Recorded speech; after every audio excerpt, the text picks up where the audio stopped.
오늘 함께 볼 하나님의 말씀은 계시록 13장과 14장입니다. 계시록 13장 1절부터 14장 20절까지 함께 읽고 기도하고 나눌 텐데요. 이 마지막 때 부흥과 환난과 예수님의 재림, 네 번째 시간입니다. 그래서 이 적그리스도를 이기는 그 하나님의 백성들에 대해서 우리가 함께 보겠습니다. 그래서 계시록 13장 1절부터 같이 읽겠습니다. 내가 보니 바다에서 한 짐승이 나오는데 뿔이 10이요 머리가 7이라. 그 뿔에는 10 왕관이 있고 그 머리들에는 신성모독하는 이름들이 있더라. 내가 본 짐승은 표범과 비슷하고 그 발은 곰의 발 같고 그 입은 사자의 입 같은데 용이 자기의 능력과 보좌와 큰 권세를 그에게 주었더라. 그 머리 하나가 상하여 죽게 된 것 같더니 그 죽게 되었던 상처가 나음에 온 땅이 놀랍게 여겨 짐승을 따르고 용이 짐승에게 권세를 주므로 용에게 경배하며 짐승에게 경배하여 이르되 누가 이 짐승과 같으냐 누가 능히 이와 더불어 싸우리요 하더라. 또 짐승이 과장되고 신성모독하는 걸 말하는 입을 받고 또 42달 동안 일할 권세를 받으니라. 짐승이 입을 벌려 하나님을 향하여 비방하되 그의 이름과 그의 장막 곧 하늘에 사는 자들을 비방하더라. 또 권세를 받아 성도들과 싸워 이기게 되고 각 족속과 백성과 방언과 나라를 다스리는 권세를 받으니 죽임을 당한 어린 양의 생명책에 창세 이후로 이름이 기록되지 못하고 이 땅에 사는 자들은 다 그 짐승에게 경배하리라. 누구든지 귀가 있거든 들을지어다. 사로잡힐 자는 사로잡혀갈 것이요 칼에 죽을 자는 마땅히 칼에 죽을 것이니 성도들의 인내와 믿음이 여기 있느니라. 내가 보매 또 다른 짐승이 땅에서 올라오니 어린 양같이 두 뿔이 있고 용처럼 말을 하더라. 그가 먼저 나온 짐승의 모든 권세를 그 앞에서 행하고 땅과 땅에 사는 자들을 처음 짐승에게 경배하게 하니 곧 죽게 되었던 상처가 나은 자니라. 큰 이적을 행하되 심지어 사람들 앞에서 불이 하늘로부터 땅에 내려오게 하고 짐승 앞에서 받은 바 이적을 행함으로 땅에 거하는 자들을 미혹하며 땅에 거하는 자들에게 이르기를 칼에 상하였다가 살아난 짐승을 위하여 우상을 만들라 하더라. 그가 권세를 받아 그 짐승의 우상에게 생기를 주어 그 짐승의 우상으로 말하게 하고 또 짐승의 우상에게 경배하지 아니하는 자는 몇이든지 다 죽이게 하더라. 그가 모든 자 곧 작은 자나 큰 자나 부자나 가난한 자나 자유인이나 종들에게 그 오른손에나 이마에 표를 받게 하고 누구든지 이 표를 가진 자 외에는 매매를 못하게 하니 이 표는 곧 짐승의 이름이나 그 이름의 수라. 지혜가 여기 있으니 총명한 자는 그 짐승의 수를 세어보라. 그것은 사람의 수니 그의 수는 666이니라. 또 내가 보니 보라 어린 양이 시온산에 섰고 그와 함께 14만 4천이 서 있는데 그들의 이마에는 어린 양의 이름과 그 아버지의 이름을 쓴 것이 있더라. 내가 하늘에서 나는 소리를 들으니 많은 물소리와도 같고 큰 우레소리와도 같은데 내가 들은 소리는 검거 타는 자들이 그 검은 고를 타는 것 같더라. 그들이 보좌과 네 생물과 장로들 앞에서 새 노래를 부르니 땅에서 속량함을 받은 14만 4천 밖에는 능히 이 노래를 배울 자가 없더라. 이 사람들은 여자와 더불어 더럽히지 아니하고 순결한 자라. 어린 양이 어디로 인도하든지 따라가는 자며 사람 가운데에서 속량함을 받아 처음 익은 열매로 하나님과 어린 양에게 속한 자들이니 그 입에 거짓말이 없고 흠이 없는 자들이더라. 또 보니 다른 천사가 공중에 날아가는데 땅에 거주하는 자들 곧 모든 민족과 종족과 방언과 백성에게 전할 영원한 복음을 가졌더라. 그가 큰 음성으로 이르되 하나님을 두려워하며 그에게 영광을 돌리라. 이는 그의 심판의 시간이 이르렀음이니 하늘과 땅과 바다와 물들의 근원을 만드신 이를 경배하라 하더라. 또 다른 천사 곧 둘째가 그 뒤를 따라 말하되 무너졌도다 무너졌도다 큰 성 바벨론이여 모든 나라에게 그의 음행으로 말미암아 진노의 포도주를 먹이던 자로다 하더라. 또 다른 천사 곧 셋째가 그 뒤를 따라 큰 음성으로 이르되 만일 누구든지 짐승과 그의 우상에게 경배하고 이마에나 손에 표를 받으면 그도 하나님의 진노의 포도주를 마시리니 그 진노의 잔에 섞인 것이 없이 부은 포도주라. 거룩한 천사들 앞과 어린 양 앞에서 불과 유황으로 고난을 받으리니 그 고난의 연기가 세세토록 올라가리로다. 짐승과 그의 우상에게 경배하고 그의 이름표를 받는 자는 누구든지 밤낮 쉼을 얻지 못하리라 하더라. 성도들의 인내가 여기 있나니 그들은 하나님의 계명과 예수에 대한 믿음을 지키는 자니라. 또 내가 들으니 하늘에서 음성이 나서 이르되 기록하라 지금 이후로 주 안에서 죽는 자들은 복이 있도다 하시매 성령이 이르시되 그러하다 그들이 수고를 그치고 쉬리니 이는 그들의 행한 일이 따름이라 하시더라. 또 내가 보니 흰 구름이 있고 구름 위에 인자와 같은 이가 앉으셨는데 그 머리에는 금 면류관이 있고 그 손에는 예리한 낫을 가졌더라. 또 다른 천사가 성전으로부터 나와 구름 위에 앉은 이를 향하여 큰 음성으로 외쳐 이르되 당신의 낫을 휘둘러 거두소서 땅의 곡식이 다 익어 거둘 때가 이르렀음이니이다 하니 구름 위에 앉으신 이가 낫을 땅에 휘두르매 땅의 곡식이 거두어지니라. 또 다른 천사가 하늘에 있는 성전에서 나오는데 역시 예리한 낫을 가졌더라. 또 불을 다스리는 천사가 제단으로부터 나와 예리한 낫 가진 자를 향하여 큰 음성으로 불러 이르되 내 예리한 낫을 휘둘러 땅의 포도송이를 거두라 그 포도가 익었느니라 하더라. 천사가 낫을 땅에 휘둘러 땅의 포도를 거두어 하나님의 진노의 큰 포도주 틀에 던지매 성 밖에서 그 틀이 밟히니 틀에서 피가 나서 말 굴레까지 닿았고 1600 스타디온에 퍼졌더라. 아멘. 하나님 감사합니다. 오늘 주님의 말씀을 우리가 깨닫기를 원합니다. 단지 깨달을 뿐만 아니라 하나님의 말씀을 진리로 새기길 원하고 그 주님의 진리 가운데 우리가 살아가길 원합니다. 주님의 영으로 인도하여 주시옵소서. 감사드리며 예수 그리스도 예수와 마시 이름으로 기도드렸습니다. 아멘. 우리 지난 시간에 계시록 12, 13장을 읽고서는 12장에서 우리 나누는 것을 마쳤었어요. 그래서 이번에는 13장 이어서 보면서 14장까지 같이 보게 되는데 13장에 보면 이제 그 짐승이 바다에서 올라오는 내용이 나오죠.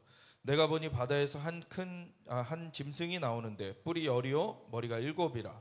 이 뿔이 여리오 머리가 일곱이라는 거를 보면은 용의 모습과 똑같습니다. 용도요 머리가 일곱이고 뿔이 열이었어요. 근데 다른 게 있어요. 용은 어디에 관을 썼습니까? 왕관을 어디다 썼습니까? 머리에 왕관을 썼어요. 그 일곱 머리에 왕관이 있었습니다. 근데 이 짐승은요 그 뿔들의 왕관이 있어요. 그래서 그 뿔에는 10 왕관이 있고 그 머리들에는 신성모독하는 이름들이 있더라. 거의 뭐 그 용과 이 짐승이 데칼코마니처럼 그렇게 닮아 있지만 그 관이 쓰여진 위치가 용은 머리에 쓰여져 있고 그 짐승은 이 뿔들에 쓰여져 있어요. 그래서 그것이 다르다. 이 두 존재는 다른 존재예요.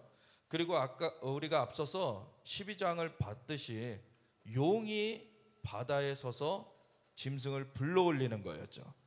그래서 그렇게 하기 전에 원래 광야로 쫓겨나간 그러한 유대인들, 그 하나님의 백성들을 공격하려고 물을 막 쏟아내고, 사실 물을 쏟아낸다는 것은 제가 그전에도 얘기 드렸듯이 성경은 문자적, 문법적, 역사적으로 해석이 돼야 되지만 이 12장부터의 내용들을 보면은 이미 이적을 본다라고 단서를 달아놨기 때문에 상징적인 해석이 있다라는 거죠. 그래서 여자가 누구냐, 아이가 누구냐 이런 것들을 해석을 했죠. 그런데 용은 누구냐라는 그 설명이 바로 사탄이다라고 설명을 해주셨었어요. 그래서 용은 사탄을 말하는 건데, 근데 이 짐승은 누군지는 여기서 나오진 않는데, 근데 이 용이 입을 벌려서 그 여자의 그 자손들 중에 광야로 나아간 그런 사람들을 물을 입에서 토해내 가지고 공격하는 거를 상징적인 해석으로 보면은 오늘날의 온갖 그 거짓 뉴스들을 생각해 볼 수 있어요. 사실은 이제 구호 문제, 이제 가자 지구에 기아가 많이 지금 발생하고 있다. 그래서 그 구호 문제를 이스라엘 탓으로 돌리고 있어요. 그리고 그 이스라엘이 구호품 받으러 온 자들에게 뭐 총을 쏜다 이런 기사들을 내놓고 있어요. 근데 그렇지 않습니다. 그 실상을 보면은요, 이 구호가 시작되는 시간 전에 하마스의 그 강탈하는 그 테러 집단이 거기를 접근을 한 거예요. 강탈하려고, 구호품이 있는 데를. 그래서 거기를 지키고 있던 부대가 경고를 했어요. 계속 오지 말라, 오지 말라, 오지 말라. 근데 계속 오고 그 사람들도 무기를 갖고 있죠. 하마스도. 그러니까 발포를 하게 된 거예요. 전혀 일반 그 구호받는 사람들하고는 상관없는 겁니다. 그리고 사실 그 하마스가 이스라엘을 잔악하게 테러를 했잖아요. 그래서 하마스를 뿌리 뽑기 위해서 지금 가자지구에 작전을 들어간 거죠. 근데 계속 세상의 뉴스들은 어떻게 나옵니까? 이스라엘이 가해자로 자꾸 보도돼서 나와요. 이스라엘은 피해를 받는데, 이스라엘은 피해를 받고, 그리고 원래 그 땅도 팔레스타인이라는 민족이 살았던 게 아니라 과거의 블레셋 민족은 끊어졌고 그냥 이스라엘이 고토로, 황폐해진 고토로 돌아오면서 개간이 되니까, 살만한 땅이 되니까 유입된 아랍 족속들이 남아있는 게 지금 팔레스타인 사람들이 기원인데, 그거를 거짓 메시지로, 선동으로 이 팔레스타인 사람들이 살던 땅을 이스라엘이 뺏었다, 이런 식의 논리를 펼치고, 그래서 팔레스타인을 해방시켜야 된다, 그러면서 이스라엘에게 테러를 가해가는 그런 일을 마귀가 종용을 한 거죠. 그래서 그거에 가담한 많은 사람들이 총을 들고, 그리고 폭탄을 만들고 해가지고 이스라엘 사람들을 죽이는 일을 해왔어요.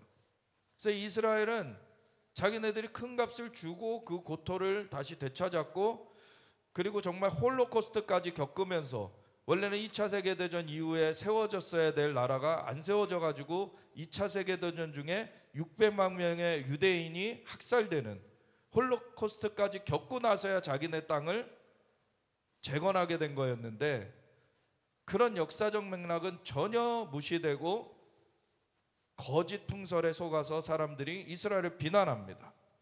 이스라엘이 점령군으로 비난을 받고, 이스라엘이 테러를 당하는데 이스라엘이 가해자로 비난을 받아요. 말이 안 되는 거죠. 사탄은 거짓의 아비입니다. 그래서 마귀가 물을 토해서 이 백성을 공격한다는 것이 이러한 거짓 뉴스의 홍수를 말하는 것이기도 해요. 그래서 거짓 뉴스의 홍수. 근데 하나님께서 땅이 입을 벌려 그 물을 삼켜버린다. 그게 자연적인 영역에서도 그런 공격이 있을 수 있고요. 상징적인 어떤 영역에서는 그런 거짓 뉴스의 홍수를 말하는 것이 되는데, 그거를 하나님께서 깨트려 버리시는 거죠. 하나님은 하나님이십니다. 하나님 만물의 창조주시고 주님께는 거짓이 없으세요. 주님은 진실하신 분이십니다. 그래서 하나님의 그 메시지를 들어야 되고 하나님의 인도하심을 따라야 돼요. 근데 마귀가 아담과 하와를 꼬드겨서 선악과를 먹게 하면서부터 이 땅에 가시엉겅퀴가 나고 이 거짓이 판치게 됐죠. 그런 가운데 사람들이 진짜를 분별을 못하게 됐어요. 근데 하나님께서 그 가운데서도 갈대아 우루, 우상을 섬기고 있던 그 지역에서, 물론 그 지역만이 아니라 다른 지역들 다 우상 천지였고, 그리고 특별히 아버지 데라가 우상을 만들던 자였어요. 근데 그러한 집안에서 아브라함을 하나님께서 부르셔가지고 너희 본토치 저 아비집을 떠나라, 내가 내게 지시할 땅으로 가라 라고 하신 그것부터 시작해가지고 그 순종하는 아브라함을 통해 이제 제단을 쌓게 하시고 그곳 가운데서 하나님이 나타나셨습니다. 그래서 하나님이 그 땅 가운데 세겜에서 나타나시고 베델에서 나타나시고 헤브론에서 나타나시고 예루살렘에서 나타나셨는데, 그리고 그 손자인 야곱이 그 형 에서의 낯을 피하여서 도망가다가 베델에서 돌베개하고 갑자기 그 열린 하늘문을 경험하게 되죠. 그러니까 이 아브라함의 얘기처럼 하나님께서 하나님께 순종하는 사람들을 통해 그 하늘의 문을 열어오셨어요. 그 열어진 문이 그 손자 야곱에게 경험되었던 거예요. 그래서 그곳에 열린 문이 있고 천사들이 하늘로 오르락내리락 하는, 그리고 이는 하나님의 집이다 해가지고서 베델이라고 그 장소를 이름하게 되었던 거죠. 그러한 열린 하늘문을 그렇게 하나님과 함께 열어갈 그러한 사람들을 시대마다 하나님은 찾아오셨습니다. 그 사람들은 진리를 따르는 거죠. 진리를 따르고 하나님을 예배하는 자들, 그 예배 제단이 세워짐으로 하나님 앞에 하나님이 임하실 수 있는 그 문을 열어드리는 자들, 그런 자들이 시대마다 하나님은 세워오셨어요. 그리고 오늘날 이 세대에 우리가 살고 있습니다. 그리고 그 제단이 세워지는 것 중에 자연적인 가장 큰 예표는 이스라엘이 회복되는 거예요. 이스라엘 회복되는 걸 통해서 이제 하나님이 하나님 되심을 전 세계에 선포하시는 것이고, 그걸 통해서 이스라엘이 자연적인 회복만이 아니라 이제 영적인 회복까지도 이루어질 것입니다. 그러면은 결국에 바로카바 베시엠 아도나이, 찬송하리로다 주의 이름으로 오신 이여, 그게 원어적으로는 찬송하리로다 여호와의 이름으로 오시는 이여, 그렇게 예수님을 향하여 고백하는 일이 이스라엘에서, 예루살렘에서 터져 나오게 될 때 그 고백을 받으시면서 예수님은 임하시는 것이에요. 그래서 그 문을 열어 가시는 그 일을 하나님이 하시는 거예요. 근데 마귀는 그 문을 닫아가는 걸 계속해요. 그래서 에덴의 동산은 원래 열린 하늘문이었습니다. 하나님께서 그 동산 가운데 거니셨죠. 사람을 막힘없이 만나셨어요. 근데 범죄한 이후에는 벗은 거를 깨닫고 부끄러워서 숨어버리죠. 하나님께서 찾으십니다. 아담아 어딨냐? 아담이 나타나서는 제가 벌거벗은 줄 알고 부끄러워서 숨었나이다.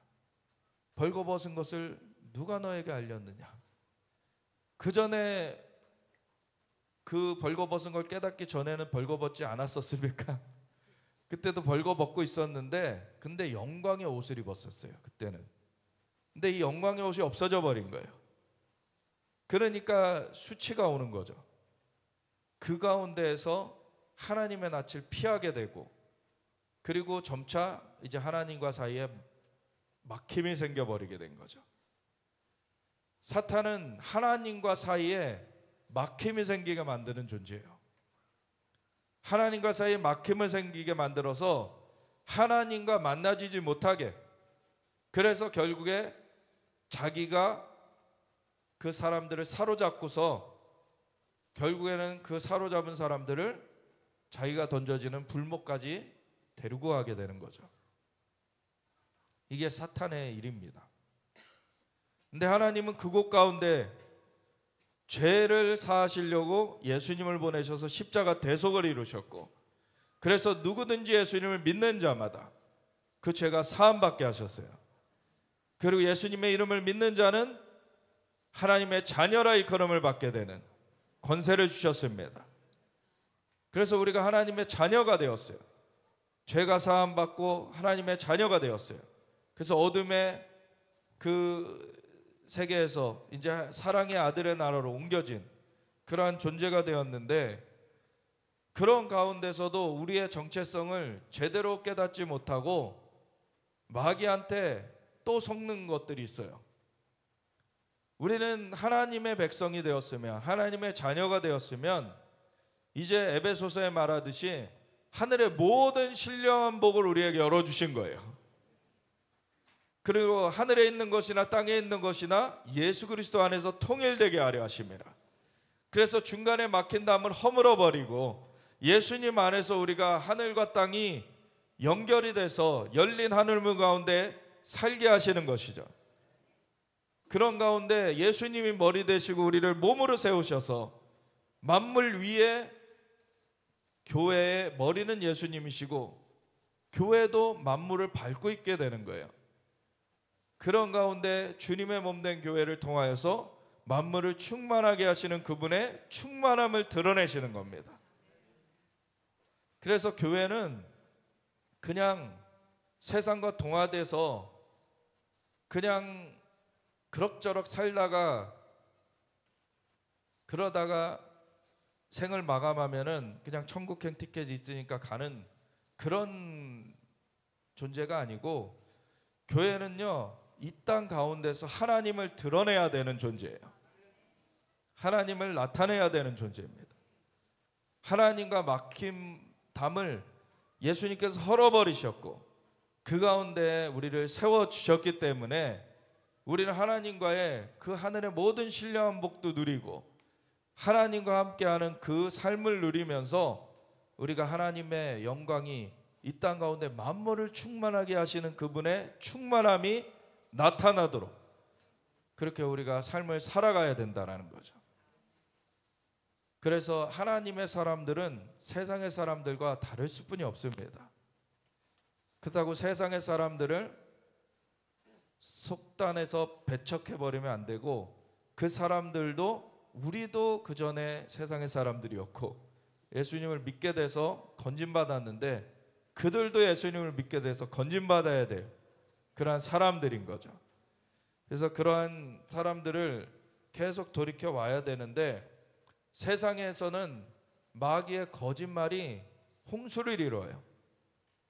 온갖 세상 철학을 통해서 하나님과의 그 만남을 가지지 못하게 하려고 온갖 철학들을 만들어내고 온갖 체제들, 그 제국들이만 세워지기도 하고 정말 공산주의 체제, 여러 가지 그러한 잘못된 체제들을 세우면서 사람들을 얽어매려고 합니다.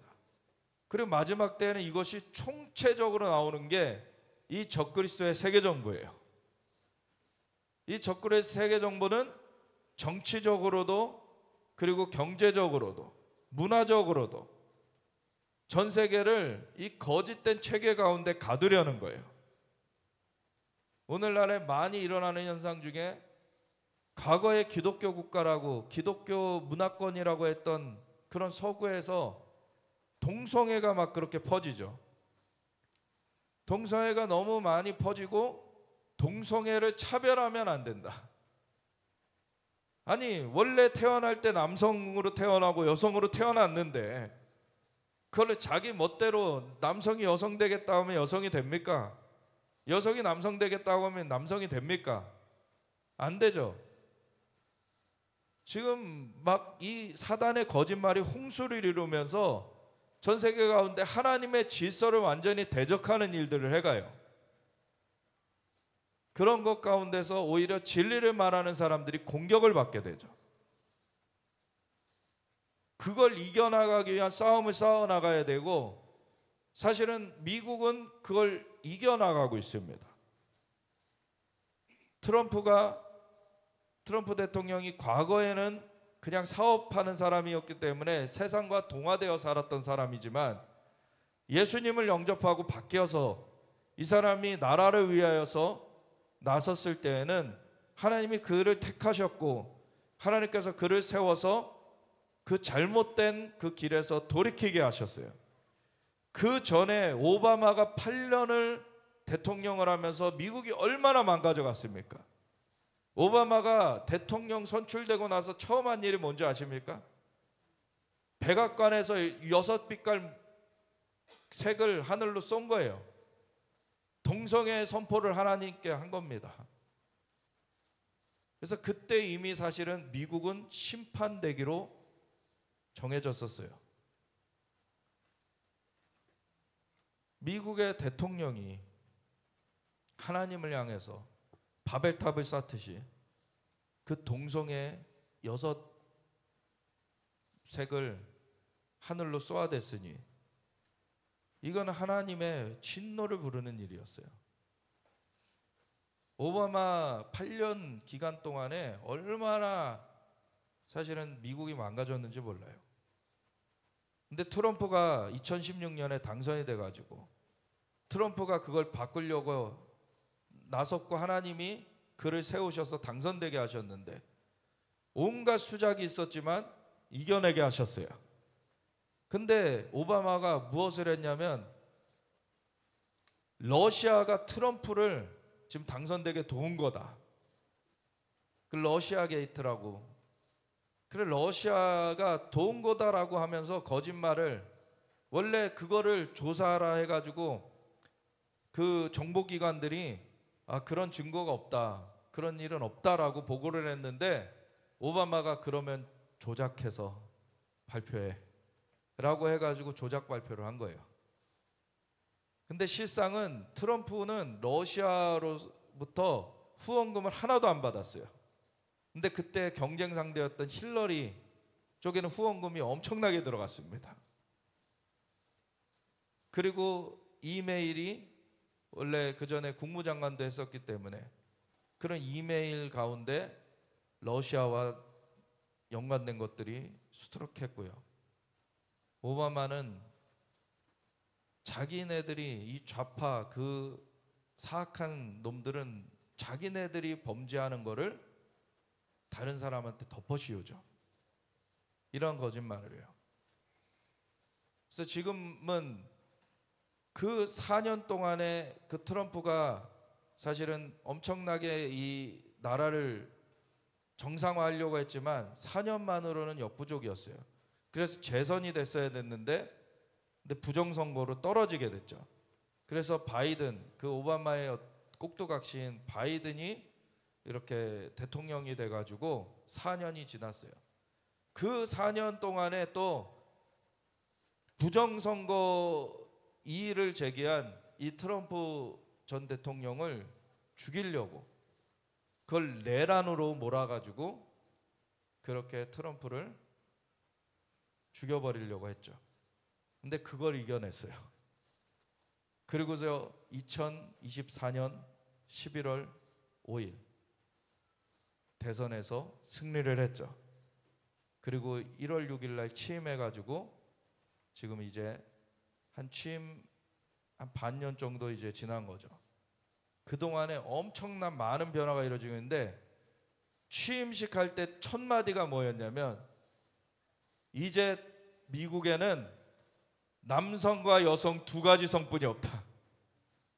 딱 이거였어요. 그리고 부정선거 계속 첫날부터 얘기했죠. 부정선거 그거 밝혀내겠다. 이 거짓에 대한 싸움을 싸우는 겁니다. 그리고 지금 또 조작된 것으로 앱스타인 리스트, 앱스타인이라는 성범죄자, 그 사람의 리스트에는 사실 뭐 공화당 사람들도 일부 있긴 하지만 거의 민주당 그런 사람들이 다 연계돼 가지고 빌 클린턴은 완전 거기 우수 고객이었고, 예, 이런 게 쫙 그쪽에 연결돼 있는 거를 오히려 지금 트럼프한테 덮어씌우려고 하죠. 이런 사탄의 계계, 이런 것이 마지막 때가 되면 될수록 더 치열하게, 더 그렇게 광범위하게 진행이 돼요. 그리고 오늘날에는 AI가 발달을 하면서 AI로 영상을 뚝딱 만들어내죠. AI로 영상을 뚝딱 만들어내서 진짜 보는 것도 못 믿는 시대가 됐어요. 이제는 보는 것도 못 믿어요. 그전에는 네가 봤냐, 직접 봤냐라는 걸로 이제 판별을 할 수 있었는데 이제는 보는 것도 못 믿어요. 그래서 지금 점차 더 미혹이 더해져가는 그런 시대가 된다라는 거죠. 그런 시대 가운데 진리를 알지니 진리가 너희를 자유롭게 하리라. 진리를 알지 못하면 휩쓸려가는 거고, 진리를 아는 사람들은 이겨낼 수 있는 것입니다. 그래서 마지막 때 불법이 횡행함으로 많은 사람의 사랑이 식어질 것이지만 그러나 끝까지 견디는 자들은 구원을 얻으리라. 그래서 우리가 그걸 이겨낼 수 있어야 돼요. 여기 13장에도 이제 그 물을 토해내던 그 용이 돌이켜서 여자의 남은 후손, 그 하나님의 계명을 지키며 예수의 증거를 가진 자들, 소위 메시아닉 유대인들, 그들을 공격하려고 이 짐승을 이제는 앞세워 가지고 마지막 일들을 진행하려고 하는 그 내용이 이 13장에 나오는 거죠. 그래서 내가 보니 바다에서 한 짐승이 나오는데 여러 가지 이제 해석을 할 수가 있어요. 바다라는 거를 세상을 바다로 표현하기도 하죠. 그런가 하면 물리적인 바다 혹은 그 갈릴리 호수도 갈릴리 바다라 그래요. 예, 그렇게 큰 물이 있으면 바다라는 표현을 쓰기도 하죠. 그래서 이것이 물리적으로도 진짜 바다를 말하는 게 아니라 유브라데 강을 말할 수도 있어요. 근데 제가 그 최근에 본 기사 중에 뭐가 있냐면 AI 그게 데이터가 엄청나게 이렇게 빠르게 계산이 되는 거잖아요. 그럼 데이터가 엄청 빠르게 계산이 되려면 컴퓨터 성능이 고도화돼야 되는 것도 있거니와 컴퓨터가 이 돌아가는 데 있어서 엄청 빠르게 이 데이터가 돌아가려면 열이 엄청 발생을 하는데 그 열을 잡는 것이 또 관건인 거예요. 그래서 지금은 뭐가 계속 논의되고 있냐면 데이터 시스템, 그 AI의 데이터 시스템을 바다에 넣는 게 지금 논의되고 있어요. 왜냐면 계속 시켜야 되니까. 그러면은 아예 물속에 넣어버리면 계속 식혀지잖아요. 그런 게 지금 논의되고 있는 거예요. 좀 이따 연결해가지고 좀 제가 얘기를 드릴 텐데, 어쨌든 바다에서 한 짐승이 나오는데 뿔이 10이요 머리가 7이고 그 뿔에는 10 왕관이 있어요. 그 머리들에는 신성모독하는 이름들이 있더라. 내가 본 짐승은 표범과 비슷하고 그 발은 곰의 발 같고 그 입은 사자의 입 같은데, 표범 나오고 곰 나오고 사자가 나와요. 이거 어디서 본 내용이죠? 다니엘서 7장에 보면 나오죠.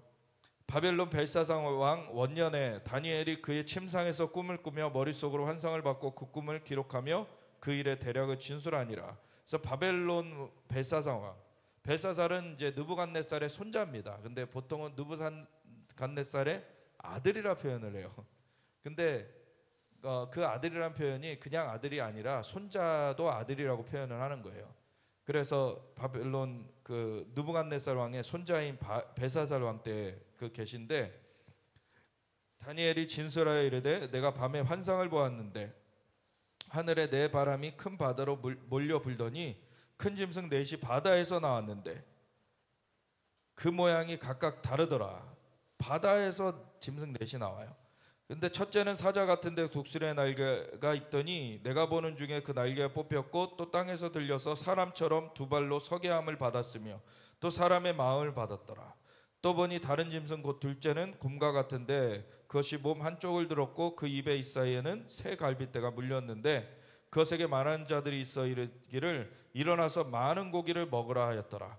그 후에 내가 또 본즉 다른 짐승 곧 표범과 같은 것이 있는데 그 등에는 새 날개 넷이 있고 그 짐승에게 머리 넷이 있으며 번세를 받았더라.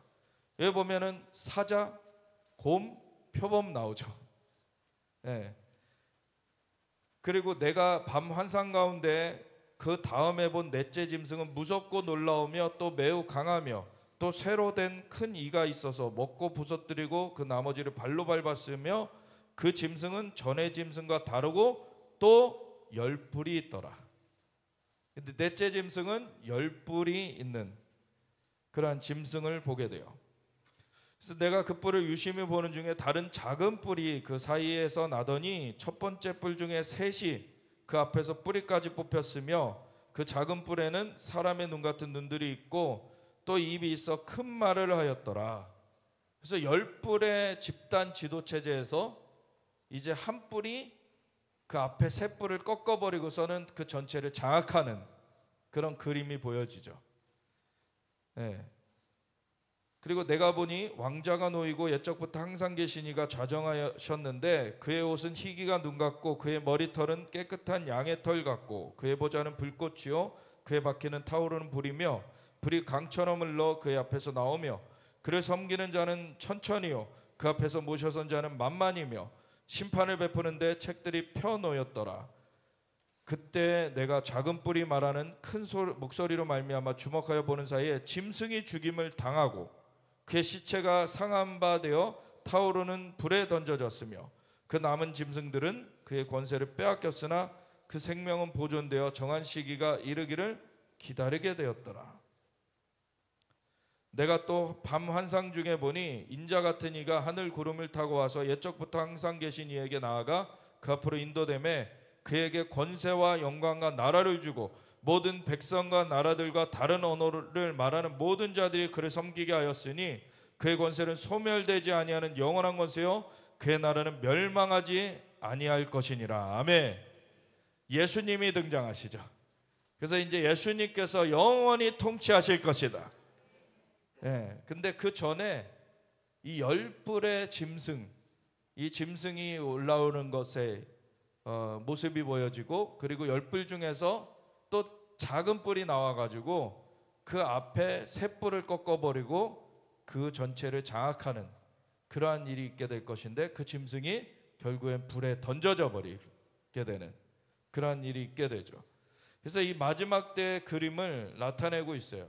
근데 이 환상이 그 천사가 그 하늘의 존재가 이것을 해석을 해주는데, 17절에 보면 그 네 큰 짐승은 세상에 일어날 내 왕이라. 지극히 높으신 이의 성도들이 나라를 얻으리니 그 누림이 영원하고 영원하고 영원하리라. 예. 그래서 이 결론은 성도들이 결국 영원히 이제 승리하는 것으로 끝나게 될 것이지만, 근데 그 사이에 일들이 있습니다.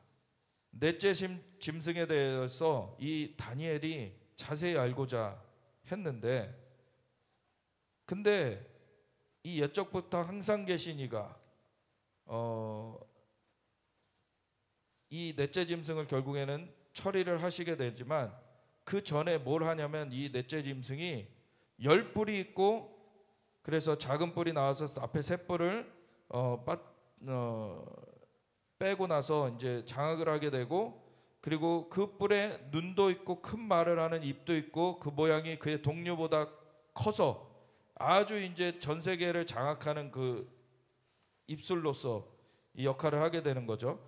그리고 내가 본즉 이 뿔이 성도들과 더불어 싸워 그들에게 이겼더니, 그러니까 일시적으로 성도들이 이 뿔의 권세, 이 악한 그 영의 악한 그 세력의 권세에 잠깐 지는 때가 와요.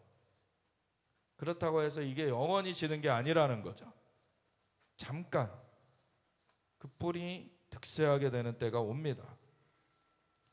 그래서 이 뿔이 성도들과 더불어 싸워 그들에게 이겼더니 옛적부터 항상 계신 이가 와서 지극히 높으신 이의 성도들을 위하여 원한을 풀어주셨고 때가 이름에 성도들이 나라를 얻었더라. 그래서 결국 이것을 하나님께서 뒤집어 버리실 것인데, 근데 그 넷째 생물에 의해서 일시적으로 전 세계가 장악되는 그러한 일이 있게 됩니다. 이것을 해석해 보면은요, 첫 번째는 사자와 같다. 근데 이 생물들, 네 생물들이 뭐냐면 앞으로 일어날 내 나라다, 그런 얘기를 해줬어요. 그러면 지금 바벨론 시대, 벨사살 왕 시대, 벨사살 왕 때 이제 바벨론은 끝나게 되죠. 그냥 메네메네 데겔 우바르시, 이제 그 재어 봤을 때 그것이 부족하였고 이제 끝나게 됐다라는 그 선언이 있고 나서 이제 바벨론 제국은 무너져 버려요. 바사 메대 그 연합국에 의해서 이제 침공을 받고서 무너져 버리게 되는데, 그 바벨론 이후의 내 나라냐 바벨론부터의 내 나라냐, 이게 좀 해석의 차이가 있어요. 사실 바벨론부터 보면은 첫 번째 사자가 바벨론인 거죠. 두 번째 곰은 바사메대인 거예요. 그리고 세 번째 표범은 헬라 그리스 제국이 되는 거고, 그리고 네 번째 생물이 로마가 되는 거예요.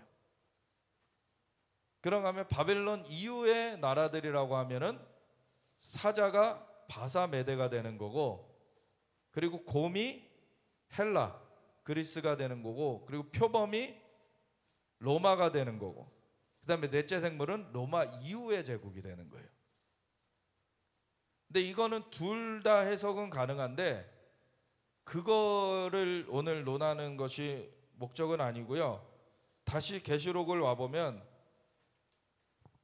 결국에는 이 바벨론부터 내 나라 해가지고 넷째 생물을 로마로 보던, 아니면은 바사메대부터의 내 생물을 해가지고 넷째 생물은 로마 이후에 그러한 그 나라로 하던, 결국에는 이 계시록을 보면은요, 이거는 로마 자체를 말하는 건 아니에요. 로마 자체를 말하는 건 아니고, 로마와 유사성은 가지지만 로마 제국은 아니고, 로마가 아주 강력한 제국이었지만 로마는 그 유럽의 일부와 아시아의 일부만을 장악했을 뿐이에요. 아프리카의 일부까지. 세계를 정복하지 못했습니다.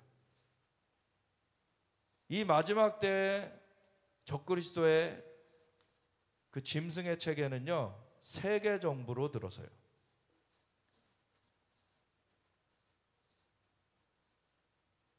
그래서 그 모습은 표범과도 비슷하고, 그 발은 곰의 발 같고, 그 입은 사자 입 같고, 그러니까 앞에 있는 모든 제국들의 어떻게 보면은 강력한 모습들을 다 합친 것 같은 거예요. 다 합친 것 같은 거. 게다가 이 용이 자기의 능력과 보좌와 큰 권세를 그에게 줘요. 그러니까 용이 능력과 권세만 주는 것이 아니라 보좌까지 줍니다. 사탄이 결국 미가엘과 그의 사자들에게 패배하여서 이제 땅으로 내쫓기게 되잖아요. 근데 사탄이 이제 땅으로 내쫓기면은 이스라엘을 막 이 땅에서 아주 거짓으로 이 물에 완전히 침수시켜 버리려고 그렇게 하지만 그게 제대로 안 되고, 결국에 짐승을 불러 올려 가지고 짐승한테 자기 보좌까지 주면서, 능력과 권세뿐만 아니라 자기 보좌까지 주면서 이제 짐승이 전 세계를 통치하는 것을 하게 해요. 그래서 그의 머리 하나가 상하여 죽게 된 것 같더니 그 죽게 되었던 상처가 나음에 온 땅이 놀랍게 여겨 짐승을 따르고, 제가 이 용과 짐승의 모습이 데칼코마니 같지만 같은 존재는 아니다 그랬죠. 근데 용도 7머리가 있었고 짐승도 7머리가 있었어요. 근데 용에 대해서 간단하게만 제가 얘기할 때 용의 7머리는 7제국을 말한다 라고만 얘기를 드렸죠. 마찬가지예요. 짐승의 7머리도 7제국을 말하는 거예요. 그 7제국은 뭐냐면은 이스라엘을 점령했던 제국들. 첫 번째는 애굽이에요. 이집트. 두 번째는 아수르입니다. 그리고 세 번째는 바벨론. 그리고 네 번째는 바사메대. 다섯 번째는 헬라. 그리고 여섯 번째는 로마. 그 다음에 일곱 번째는, 성경에는 거기까지는 안 나와 있지만 오스만 터키라고도 볼 수 있어요. 400년 동안 중동 지역을 장을 했어요. 물론 사산조 페르시아 뭐 여러 이렇게 점령했던 그런 제국들이 있지만 오스만 터키가 뭐 7번째로 볼 수 있을 것 같습니다. 그렇게 되면은 그 7머리가 그렇게 되고, 근데 8번째 일어나는 그 머리가 있는데 그거는 7 중에 속한 그런 나라가 다시 세워져요. 근데 이 표현에 보면은 이 7머리 중에 5은 없어졌고, 그리고 하나는 지금 있고, 그 하나가 올 것이다 이렇게 돼요. 이 계시록을 받을 당시의 제국은 로마죠. 그러니까 6번째가 로마잖아요. 그러니까 5은 그 앞에 5제국은 없어졌고, 그리고 6번째인 로마가 지금 존속하고 있는 상황이었고, 7번째가 올 것이다 라고 했어요. 근데 그 중에서도 7 중에서도 이전에 있었던 5 중에 하나가 다시 일어난다 돼 있어요. 그럼 그 5 중에는 애굽, 아수르, 바벨론, 바사메대, 헬라예요. 5제국. 그 중에서 여기 뒤에 나오는 이름이 하나 있죠. 바벨론. 여러분 용도 그렇고요. 그 짐승도 그렇고 7머리를 가졌는데 7제국이 다 일어났었어요. 근데 그 모든 제국의 근원이 되는 게 뭐냐면 바벨탑 사건입니다. 그 바벨탑 사건에 그 전까지는 사람들이 각자 이제 살고 있었는데 니무롯이라는 자가 사람을 규합을 해가지고 그때 나라처럼 만들고 바벨탑을 세웠어요. 그때 하나님께서 이것을 그대로 두면은 내가 이걸 막을 수가 없다. 능력이 없어서 못 막으시는 게 아니에요. 하늘은 하나님의 것이라도 땅은 인생에게 주셨기 때문에 인간들의 선택이 이 땅의 결과를 결정하게 되는데 사람들을 그대로 놔뒀다가는 이건 파멸로 끝나게 되기 때문에 그래서 하나님께서 그 언어를 혼잡게 하시면서 흩어버리셨죠. 근데 그 바벨탑 사건 이전까지 뭐가 있었습니까? 거인들의 얘기가 나와요. 니무롯도 영걸이라고 하는데 뭐 거인족은 아닌 것 같아요. 거기 보면 이제 족보가 나오죠. 그래서 거인족하고는 다른데 근데 그 보면은 바벨탑 같은 거 그리고 현대 뭐 피라미드도 7대 불가사의 이렇게 얘기를 하죠. 그런 것들이 어떻게 지어졌는지를 몰라요. 현대처럼 막 이렇게 기중기가 있는 것도 아니고 그때 당시에 뭘로 어떻게 그 큰 돌을 옮겼을까? 어떻게 그런 것들을 했을까? 모르는 거죠. 근데 성경에는 분명히 거인의 시대가 있었다 그래요. 거인의 시대에 거인들은 인간들보다 정말 몇 배 혹은 몇십 배까지 큰 존재였기 때문에 우리한테는 큰 돌이 그들한테는 큰 돌이 아니었을 거예요. 네. 그런 것들이 사실 이 성경에는 그런 시대가 있었다라고 얘기를 하고 그렇기 때문에 충분히 추측해 볼 수 있는 내용이죠. 근데 그런 부분들 그런 것들을 노아의 홍수 시대에 한번 쓸어버리셨어요 하나님께서. 근데 노아의 가족들로 이제 전 세계의 민족들이 이제 이렇게 퍼져나가는 가운데서 이제 바벨탑 사건이 또 일어났는데 사실은 그 나중에 그 한참 후에 출애굽 시대에도 이미 그 아낙 자손이 거인족이라는 얘기를 하잖아요. 그런 거인족이 아직도 남아있다라는 얘기를 해요. 그런 거 보면은 그 바벨탑 시대에도 거인족은 남아있었을 것이고 계속해서 그러한 문제가 일어나고 있었던 거죠. 그런 것 가운데서 사실은 그 거인족은 이 천사와 이 인간의 결합으로 일어나게 됐는데 그러한 결합된 하이브리드종 그런 것이 일어나게 되면서 사실 그 외경이라 그러죠. 우리는 그 위경하고 외경은 구분하셔야 돼요. 위경은 뭐 도마복음 뭐 이거는 완전 날조된 거짓 문서인 거고요. 그걸 가지고서 어떤 사람이 뭐 기독교를 공격하기도 하는데 그거는 거짓 문서예요. 근데 에녹서 같은 경우는 위경이 아닙니다. 거짓 문서가 아니에요. 에녹이 쓴 기록이에요. 근데 성경에 정경에는 들어가진 않았어요. 왜냐하면 구원 얻는데 그걸 몰라도 상관이 없기 때문에. 네, 그래서 성경은 구원 얻을 그 길을 제시하는 거고 그것에 있어서의 충분한 그 내용들을 하나님께서 종합하게 하신 것이 성경이에요. 그래서 정경으로는 들어가진 않았지만 그렇다고 에녹서가 위경은 아닙니다. 그게 어디서 할 수 있냐면은 유다서에 보면은 에녹서를 인용을 해요. 그래서 성경에서 인용된 그 외경인 것입니다. 예, 그래서 에녹서 같은 데는 이 그 거인족들에 대한 얘기들을 해요. 근데 그 거인족들은 키가 뭐 어마어마하게 크기도 했거니와 무엇을 했다라고 하냐면 사람들에게 주술을 가르쳤다는 거예요. 주술을 가르쳤다. 원래 천사와 이 사람의 혼종이다 보니까 천사 중에 타락한 그 존재도 원래 영적 존재였잖아요. 근데 하나님께서 인간이 타락하고 나서 그 앞서서 인간이 타락하기 전에 타락한 그 마귀의 그 용의 세력하고는 다릅니다. 그들은 이제 몸이 없죠. 근데 인간이 타락한 다음에 인간의 세상에 그 보호하기 위해서 보내진, 그 창세기에 보면은 타락한 이후에 하나님께서 에덴 동산에 쫓아내시고 동편에 그룹들과 두루 도는 불칼을 두어서 지키게 하셨다 그랬죠.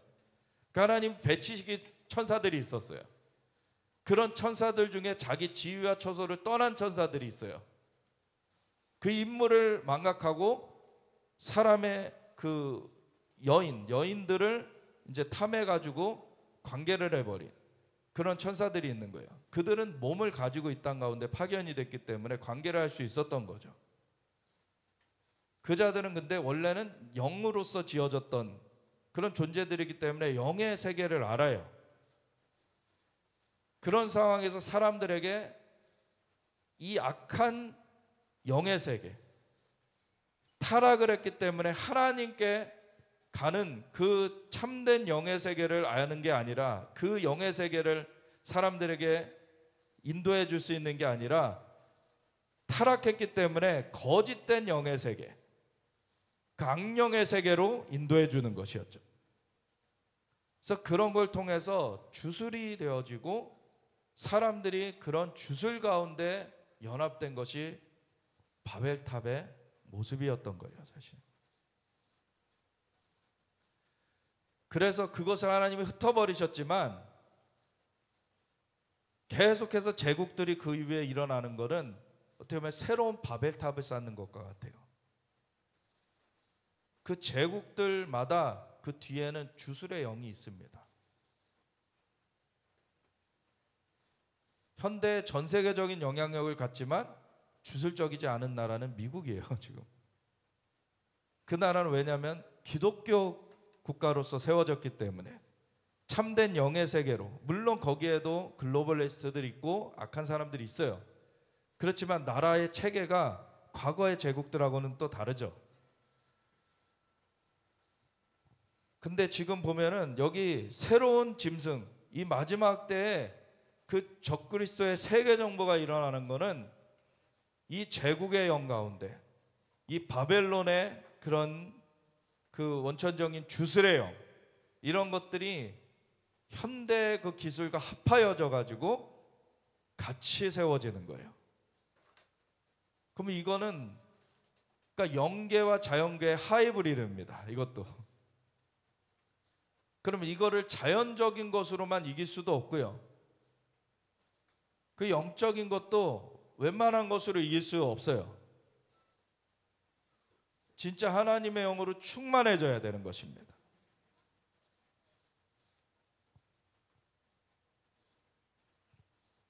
그래서 용이 짐승에게 권세를 주므로 용에게 경배하며 짐승에게 경배하여 이르되 누가 이 짐승과 같으냐, 누가 능히 이와 더불어 싸우리요. 굉장히 기세등등하게 나타나죠.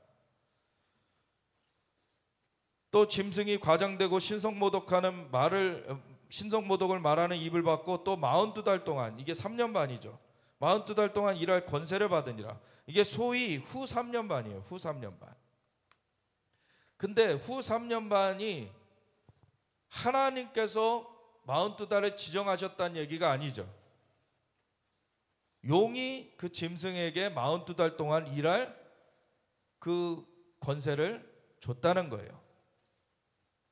그거를 하나님이 보장하셔야 될 이유가 없으시죠.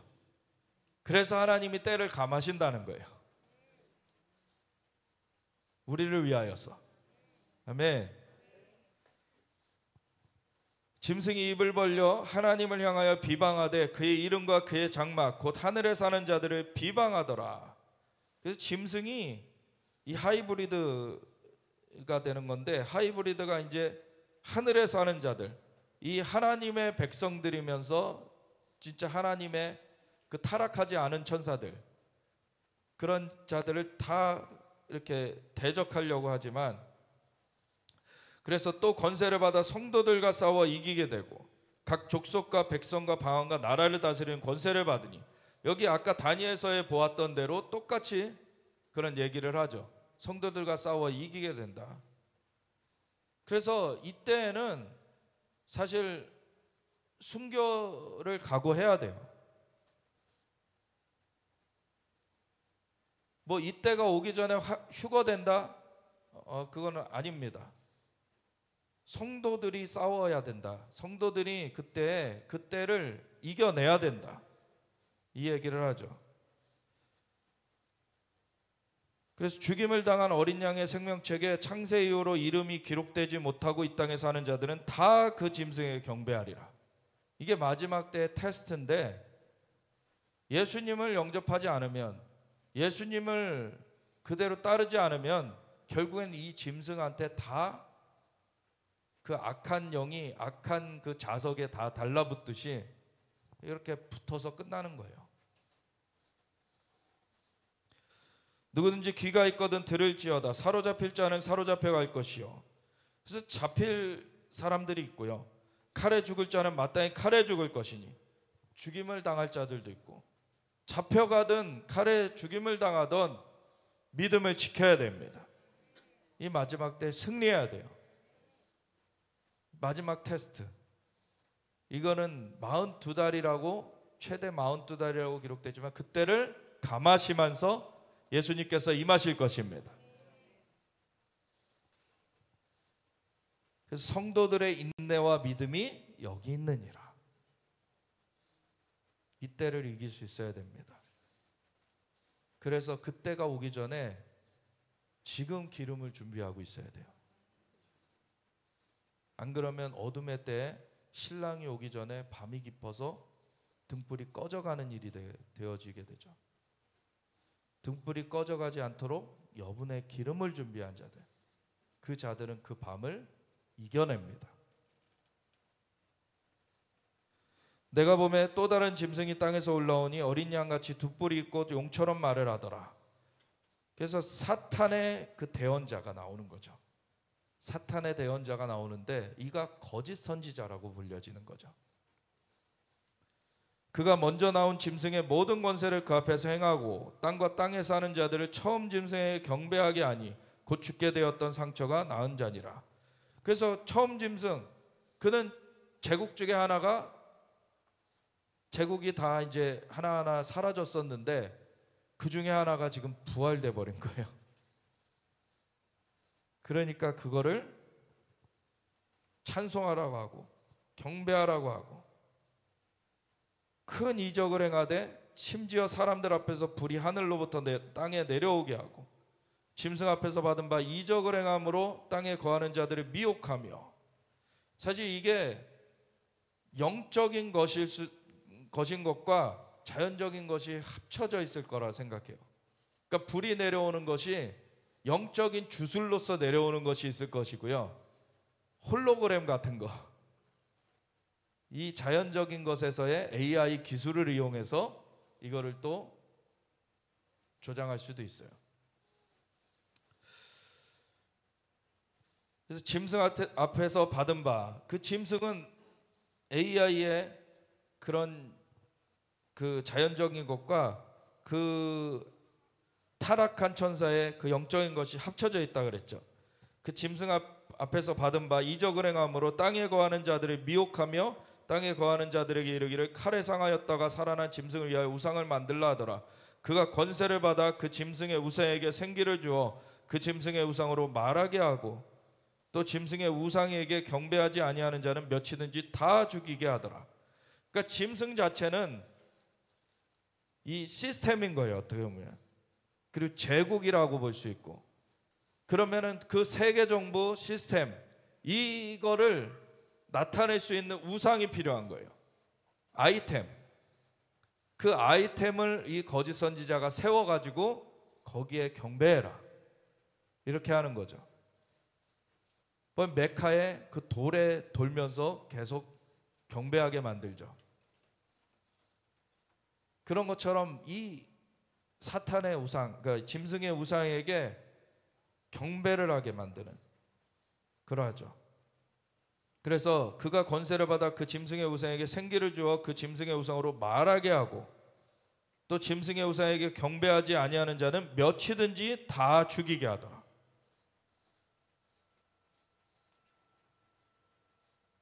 그래서 이 땅에서 좀 더 자연적인 목숨을 살려보고자 이 짐승에게 굴하면 안 됩니다. 그냥 단칼에 가는 게 제일 좋아요.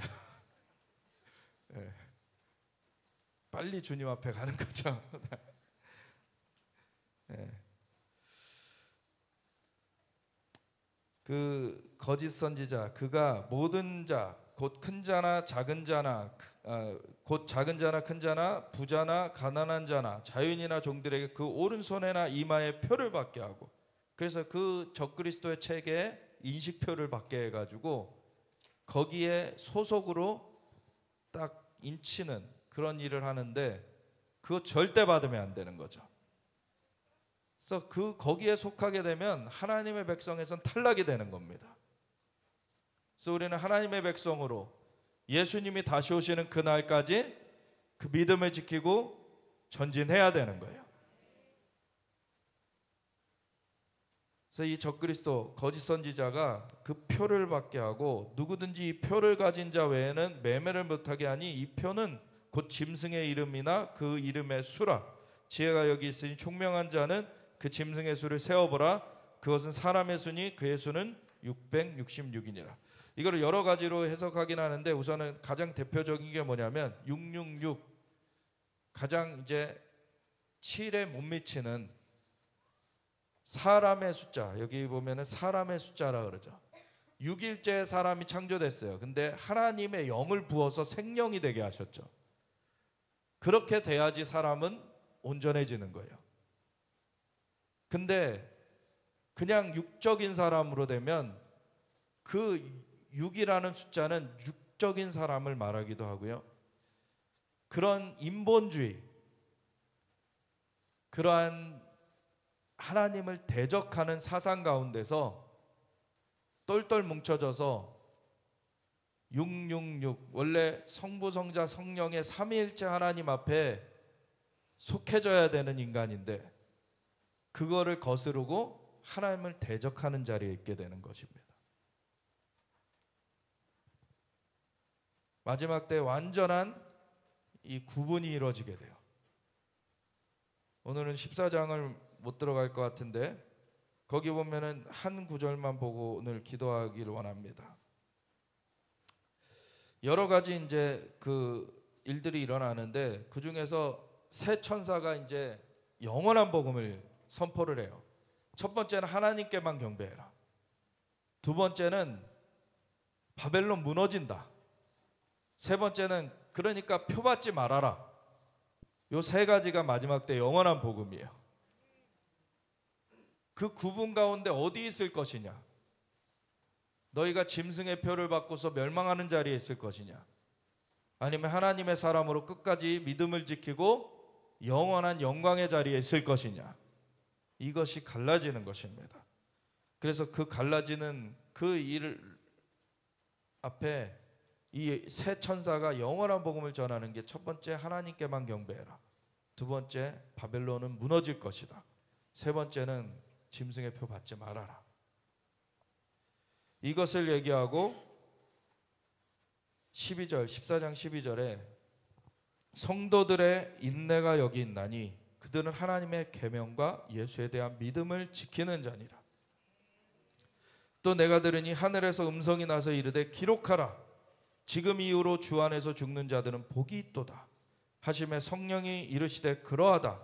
그들이 수고를 그치고 쉬리니 이는 그들의 행한 일이 따름이라 하시더라. 아멘. 우리가 이 자리에 있기를 원합니다.